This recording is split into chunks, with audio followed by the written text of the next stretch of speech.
Okay. Our next speaker, Dr. Sa'id Ahmadi, DDS, Doctor of Dental Surgery. He practices in Houston, Texas. He has more than 30 years of experience in political activities. He's the speaker for Iranian Pod organization and a member of the Democracy Front. Please help me welcome Dr. Sa'id Ahmadi.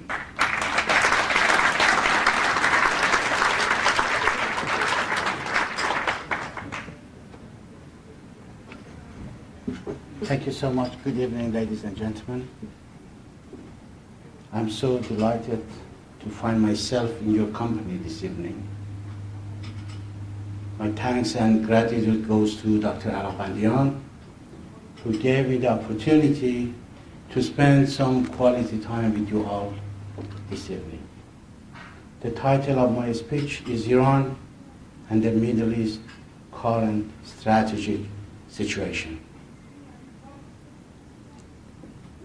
It has been well documented that Iran is one of the oldest civilizations in the world.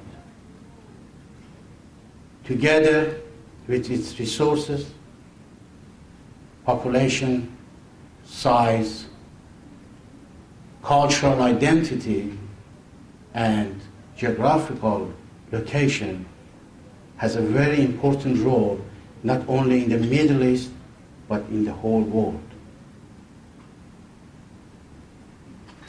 It connects two major world's important energy sources, namely the Caspian Sea and the Persian Gulf. And by this linkage and connection, it facilitates the transfer of energy from the Caucasus and Central Asia in the north all the way down to the Persian Gulf and Indian Ocean in the south. Iran, as a Shiite country, finding herself amongst the Sunni populated regional powers in the region, such as Turkey, Egypt, and Saudi Arabia, has a distinctive role that it can take it just as a positive or a negative standing in the region. Today, because of the massive discovery of the oil and gas resources in Iran, and because of the increased demand of energy in the world, Iran is getting more important every day. We must not forget that historically, Iran has had a considerable presence from the east, from the coast of the Mediterranean Sea to the deserts of Afghanistan and Balochistan in Pakistan, and also from the soaring mountains in the Caucasus to the Indian Ocean and Persian Gulf and Gulf of Oman in the south. And by the same token, today also, its cultural presence and its strategically influenced importance are well established and recognized. Ladies and gentlemen, Iran and Middle East at the present continues to find itself in turmoil and chaos, for it's a blend of inconsistencies and contradictions. While on the whole the majority of the countries in the region practice Islamic doctrine, nevertheless there are profound tension and hostility amongst the followers of different fractions of this religion. As an example, Iran's official religion is the Shia branch of Islam, which is the smaller of the two major branches of it, the larger one being the Sunni branch. The present Iranian government claims to be the principal representative of all Muslims in the world. This is in direct defiance with the Sunni populated Saudi Arabia, which through its inherent evolution has come to be the guardian of the holy and sacred places of worship in the Islamic world.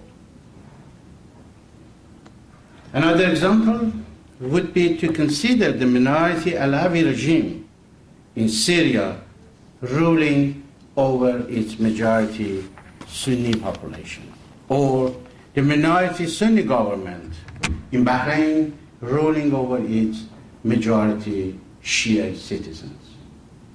In both cases, this had brought about bloodshed and instability.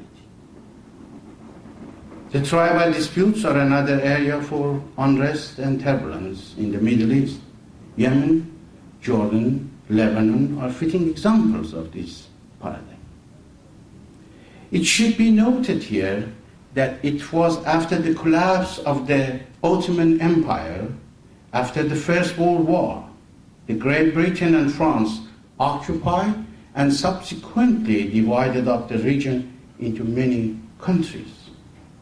Border disputes and claims of rights over ownership or owning an island or a waterway has also been the cause of instability in the region. The war between Iraq and Iran in the northwest of the Persian Gulf was the result of just such claims. Qatar and Saudi Arabia and Bahrain, and United Arab Emirates and Oman have all similar disputes and claims, which from time to time resurface and add to the volatility in the region. Instead, they should support the pro-secular groups and divisions to bring about democratic and liberal governments.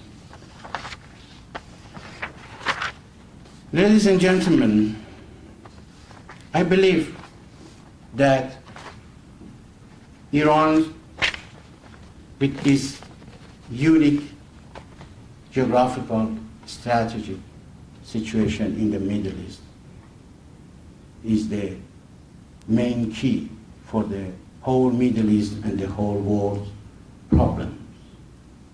And if we try to change the regime in Iran to a secular, democratic, responsible regime, I believe we can solve most of the world's problems indeed.